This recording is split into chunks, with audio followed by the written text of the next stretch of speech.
पति पत्नी में झगड़ा हो गया। हुआ कुछ नहीं, नींद नहीं आ रही थी दोनों को। अब नींद नहीं आई, 4 बजे उठ गए तो करें क्या? 4 बजे से चाय बना के भी क्या करेंगे, नाश्ता करके भी क्या करेंगे? दोनों बैठ करके सलाह कर रहे थे। पति पत्नी का देखना, जब भी बैठते हैं तो बड़े प्यार से बैठते हैं, उठते हैं तो झगड़ा करके ही उठते हैं, ध्यान रखना। एंड वो झगड़ा से ही होता, लड़ाई से ही होता है। तो बोले लड़ाई हो गई। मैंने कहा किस बात की हो गई? बोले मैंने 50 बार समझाया, 1000 बार इनको समझाया। मैंने कहा क्यों रे पति? वो 1000 बार समझाई, तुझे एक बार भी समझ नहीं आया? अरे बोले महाराज सुनो वो क्या कह रही है। बोले 50 बार समझाया, मेरा लड़का इंजीनियर बनेगा। झगड़े का मुद्दा देखो, मेरा लड़का इंजीनियर बनेगा। पति ने कहा खबरदार, जितना तेरा अधिकार है उससे ज्यादा मेरा अधिकार है, मेरा बेटा डॉक्टर बनेगा। लड़ाई काय की चल रही, डॉक्टर इंजीनियर, दोनों झगड़े जा रहे हैं। मेरा बेटा बच्चे, मैंने कहा एक बात बताओ, एक कह रही मेरा पति डॉक्टर बने, मेरा बेटा इंजीनियर बनेगा। मैंने कहा एक बार तुम दोनों ने अपने बच्चे से पूछा है कि तू क्या बनेगा? सब कुछ तुम ही बनाने के लिए तैयार हो। जैसे ही मैंने कहा जाओ बच्चे को बुलाओ, उससे पूछो कि तू क्या बनेगा। मालूम है पति पत्नी ने एक दूसरे को देखा, बोले बच्चा तो अभी पैदा ही नहीं हुआ है। झगड़ा देखो बिना सिर पैर का, अभी आया नहीं है, प्लानिंग चल रही है क्या बनेगा। बिना सिर पैर के झगड़े। ध्यान रखना 80% झगड़े ऐसे होते हैं घरों में जिनका कोई औचित्य। सास बहू में झगड़ा हो गया, सास ने कहा बहू ये मलाई यहीं खाई जाएगी, बहू ने कहा एक पीहर जाएगी। अब गांव में शादी करोगे तो ये झगड़े तो होंगे। ऋषभदेव वालों, अब दूर होती तो मलाई जब तक तो खराब हो जाती है। बोली ये मलाई पीहर जाएगी। सास ने कहा नहीं, मलाई यहीं खाई जाएगी। बोले नहीं पीहर जाएगी। इस बात, इतनी सी बात पे झगड़ा हो गया। ससुर जी आए, उन्होंने कहा इधर क्यों लड़ रही है तुम सास बहू? बोले मैंने कहा ये मलाई पीहर में जाएगी। सास ने कहा यही खाई जाएगी। ससुर ने कहा ला मलाई का कटोरा, ना पीहर जाएगी ना ससुराल जाएगी, ला मलाई का कटोरा इधर ला। सास ने बहू को देखा, बहू ने सास को देखा। बोले हम दोनों प्लानिंग कर रहे थे कि भैंस खरीदना, अभी तो मलाई का पता ही नहीं मलाई है कहाँ। ध्यान रखना, भैंस आई नहीं, मलाई पे झगड़ा शुरू हो गए। मान्यवर आपके झगड़े बड़े फिजूल के झगड़े, छोटी छोटी बातों पे लड़ जाते हो, बिना सिर पैर की बातों पे लड़ जाते हो। और क्रोध जब भी आता है ना, या तो भूतकाल पे आता है या भविष्य काल पे आता है। ये भविष्य के झगड़े, भूतकाल के झगड़े हैं। मलाई नहीं है और झगड़ा शुरू हो गया। ध्यान रखना कैसी कैसी बातों पे लड़ते हो तुम। जेठ जी आए, गर्मी के दिन थे, और जेठ जी ने क्या किया, छोटे भाई के बच्चे भी थे और उसके बच्चे भी थे। थैले में हाथ डाला, आम निकाला, एक आम छोटे भाई के बच्चे को दे दिया और एक आम खुद के बच्चे को दे दिया। अब संयोग से ऐसा जेठ जी का कोई मूड नहीं था, कोई प्लान नहीं था, संयोग था, हो गया तो हो गया। छोटा आम छोटे भाई के बच्चे को दे दिया और बड़ा आम खुद के बच्चे को दे दिया।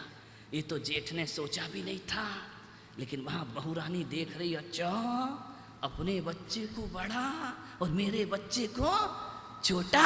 अतश्री महाभारत प्रस्तुत करता गोदरेज। इतनी सी बात पे झगड़ा हो जाता है।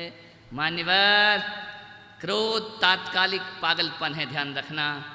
जब वो आता है तो बुद्धि को हर के आता है, और जब जाता है तो पश्चाताप को छोड़ करके जाया करता है। ध्यान रखिए। आपसे मेरा निवेदन है, किन किन बातों पे झगड़े हो रहे, छोटे बड़े आम पे झगड़े हो गए।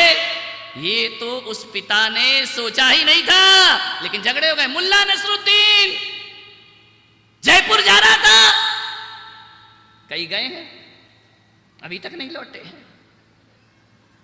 जयपुर जा रहा था मुल्ला नसरुद्दीन, उसका बेटा कमाल आया, बोले इधर आ इधर आ। बोले क्या पापा? बोले बेटा मैं जयपुर जा रहा हूं, हो सकता है 1 दिन के 2 दिन और लग जाएं। तो बच्चे ने कहा कोई बात नहीं बाप, तुम जाओ तो जाओ, यहां से थोड़ी तो शांति हो गई। इधर आ, उठाए और 4-6 तमाचे मारे।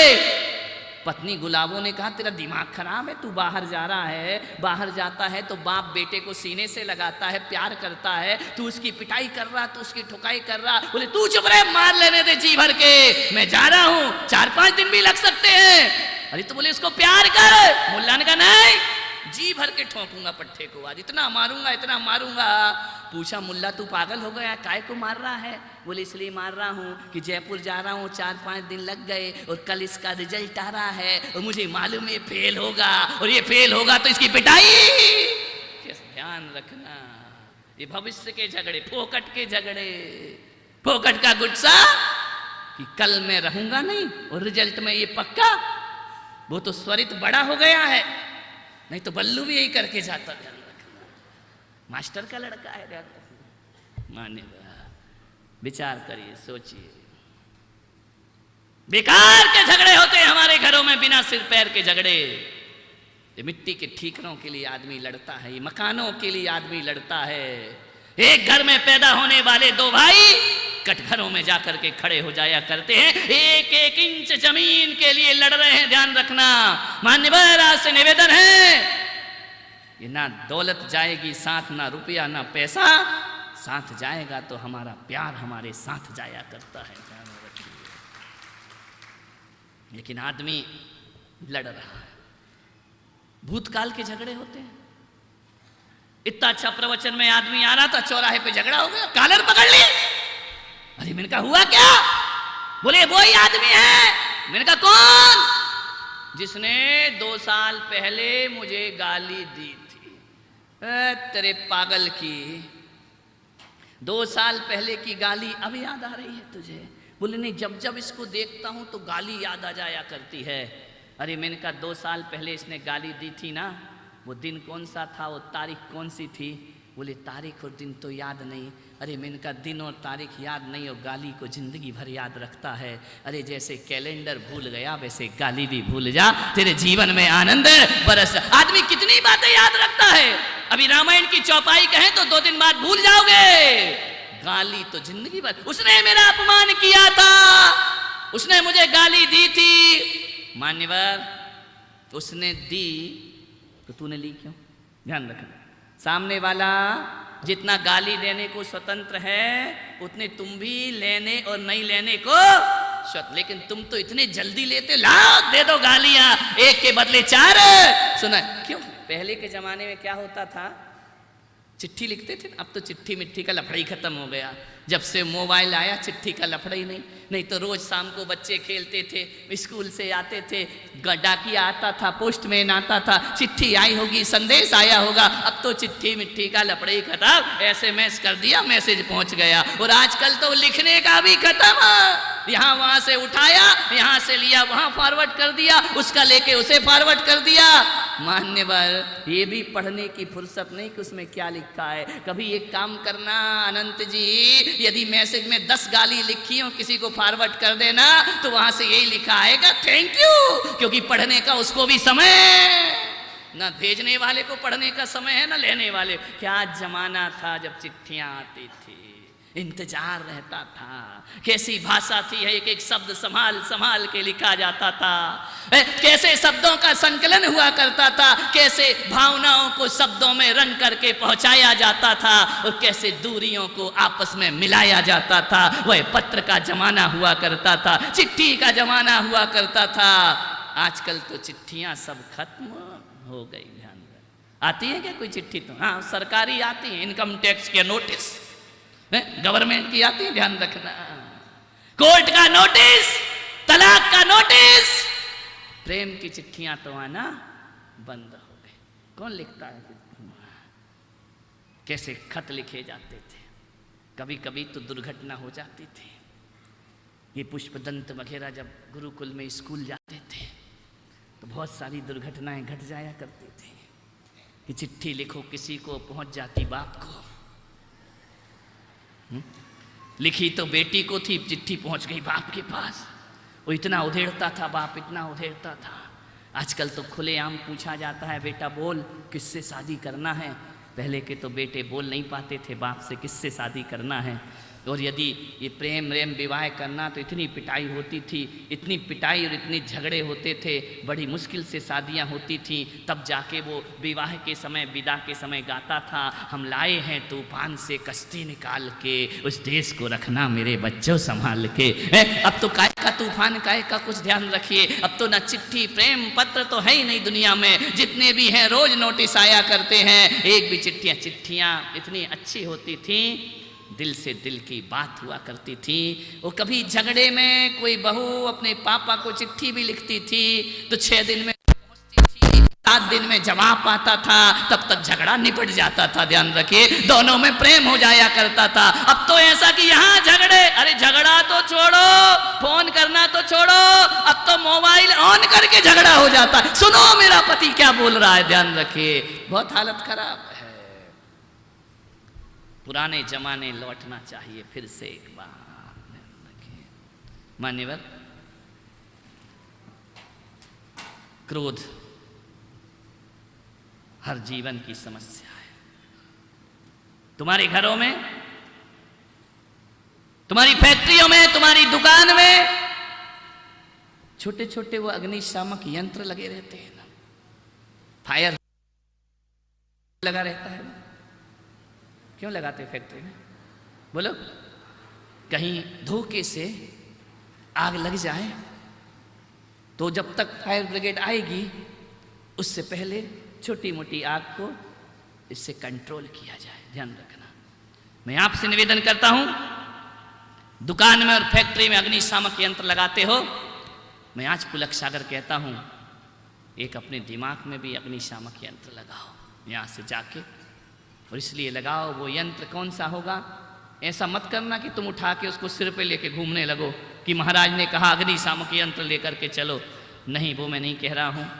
मैं कह रहा हूँ कि अपने दिमाग में समझदारी का अग्निशामक यंत्र लगाओ, क्योंकि तुम्हारे दिमाग में भी कभी भी चिंगारी भड़क सकती है, कभी भी आग भड़क सकती है, कभी भी तुम्हारी जिंदगी को राख कर सकती है। आपसे निवेदन है, जब भी आपके घर में क्रोध की आग लगे, समझदारी का अग्निशामक यंत्र रखना। वह समझदारी ही तुम्हारे जीवन को शांति में बदलेगी, दुर्घटना से बचा सकती है। कबीर एक बहुत बड़े सूफी कबीरदास दूर एक गांव में रहते थे, झोपड़ी में। पति पत्नी बड़े आनंदित थे।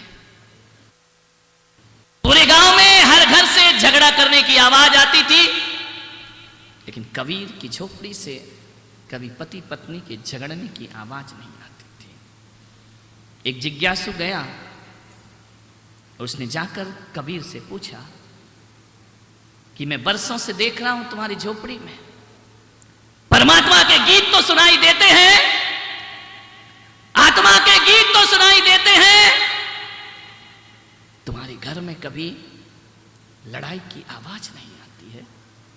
कबीर जी, वो क्या सूत्र है कि हमारे घरों से भी झगड़ा खत्म हो जाए? कबीर ने कहा, बैठो, तुम्हारा सत्कार है, अतिथि हो, आओ बैठो। उसने दोपहर को 12 बज रहे थे, मई जून का महीना था। कबीर ने पत्नी को कहा कि सुनती है? पत्नी ने कहा, बोलो, आदेश करो। आंगन में बैठ के रुई धुनक रहा था कबीर। कबीर ने कहा, लालटेन जला के ला। पत्नी गई, लालटेन जलाई, ला के रख दी। कबीर ने जिज्ञासु से पूछा, तुझे उत्तर मिल गया? बोले, उत्तर मिल गया। दोपहर को 12 बजे चिलचिलाती धूप और तुम लालटेन मांग रहे हो, वो जला के रख गई। या तो तुम पागल हो या तुम्हारी बीवी पागल है। कबीर ने कहा, उत्तर नहीं मिला? बोले, नहीं। कबीर ने कहा, बैठ, उत्तर लेके जाना। कबीर ने कहा, नहीं सुनती है? उसने कहा, बोलो स्वामी, क्या बात है? बोले, 2 गिलास दूध बना कर ला। पत्नी गई, दूध लाई। कबीर ने कहा जिज्ञासु से कि दूध पियो।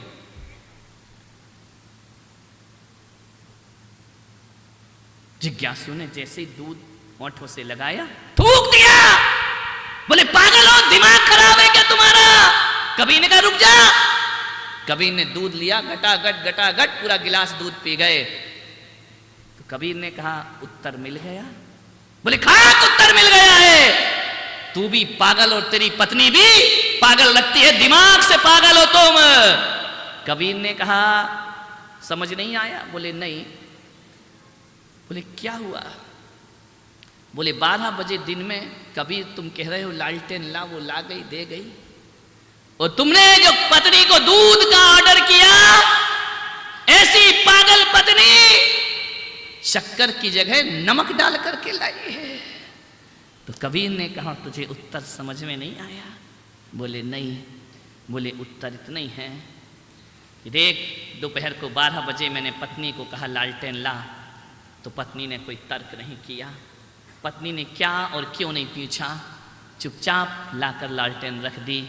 और जब पत्नी 12 बजे दिन में बिना प्रश्न किए, बिना तर्क किए लालटेन ला के रखती है, और धोखे से उसने यदि शक्कर की जगह नमक डाल दिया, तो जब वो प्रश्न नहीं करती है तो पति का भी फर्ज बनता है कि चुपचाप दूध पी लेना चाहिए, उसे प्रश्न नहीं करना चाहिए, उसे तर्क नहीं करना चाहिए। जिज्ञासु ने कहा ये तो पागलपन है। बोले पागलपन नहीं है, उत्तर लेके जा। हमारे घर से लड़ाई की आवाज इसलिए नहीं आती है कि हम पति पत्नी के बीच में समर्पण है, लेकिन हमारे बीच में तर्क नहीं है। और एक बात याद रखना, जहाँ समर्पण होता है वहाँ स्वर्ग होता है, और जहाँ तर्क होता है वहाँ नरक हुआ करता है। ध्यान रखिए, वो जीवन नरक है, जहाँ समर्पण है वहाँ स्वर्ग है, और जहाँ तर्क है वहाँ, जिन पति पत्नियों में तर्क होगा जिंदगी नरक के समान महसूस होगी, और जिनमें समर्पण होगा, ध्यान रखना, गलतियां सबसे होती हैं, गलतियां आदमी से भी होती हैं और गलतियां महिलाओं से भी हुआ करती हैं, लेकिन समर्पण का भाव रख दो। ध्यान रखना, यदि पत्नी नहीं पूछती है कि लालटेन क्यों चाहिए, तो पति का भी फर्ज है कि नमक डला है तो चुपचाप पी जाए। ध्यान रखना, ऋषभदेव के पतियों, आज प्रैक्टिकल कराएं क्या घर में? ध्यान रखना, तर्क नहीं होना चाहिए, जहां समर्पण है वहां स्वर्ग है। मैं आपसे निवेदन करता हूं कि आप अपने घर में, अपने ऑफिस में, अपने दफ्तर में, अपनी दुकान में, जहां दिन में 4 बार क्या 1000 बार नजर जाती हो, मेरा एक सूत्र उसमें लिख के एक स्टिकर बना लेना कि जहां तर्क है वहां नरक है, और जहां समर्पण है वहां स्वर्ग है। ध्यान रखना, ये स्टिकर आपकी दुकान में, आपके घर में, आपके दफ्तर में, आपकी अटैची में, आपकी गाड़ियों में लगा रहना चाहिए, क्योंकि तर्क के अवसर पल पल पे आते हैं, और जब तुम्हारी निगाह इस पर जाए तो समर्पण की जिंदगी शुरू हो जाना चाहिए। ध्यान रखना, घर स्वर्ग हो जाएगा, घर नरक नहीं बन पाएगा। एक घर जलने से बच जाएगा, एक घर बर्बाद होने से बच जाएगा। तर्क मत करो। मैं आचार्य पुष्पदंत सागर जी गुरुदेव के चरणों में आया, आचार्य विद्यासागर जी के चरणों में बाल ब्रह्मचारी रहा, उनके पास मैंने साधना सीखी, लेकिन जब दीक्षा लेने का अवसर आया, आचार्य पुष्पदंत सागर जी महाराज के चरणों में आया। जाते ही साथ मैंने सबसे पहला प्रश्न किया, गुरुदेव मुझे आपके चरणों में रहना है, मुझे सन्यास की दीक्षा दीजिए। मेरे गुरुदेव ने कहा कि आचार्य विद्यासागर जी के संग से आए? मैंने कहा हाँ। तो बोले एक ही बात याद रखना जिंदगी में, ध्यान रखना। मैंने कहा बोलो गुरुदेव। बोले तुम्हारे और मेरे संबंध यदि मधुर रखना है तो मैंने कहा आदेश करो, मैं जिंदगी भर संबंध मधुर रखूंगा। उन्होंने कहा कभी जिंदगी में मुझसे तर्क नहीं करना, ध्यान रखना, यदि मुझसे तर्क किया तो हमारे तुम्हारे संबंध खराब। और आज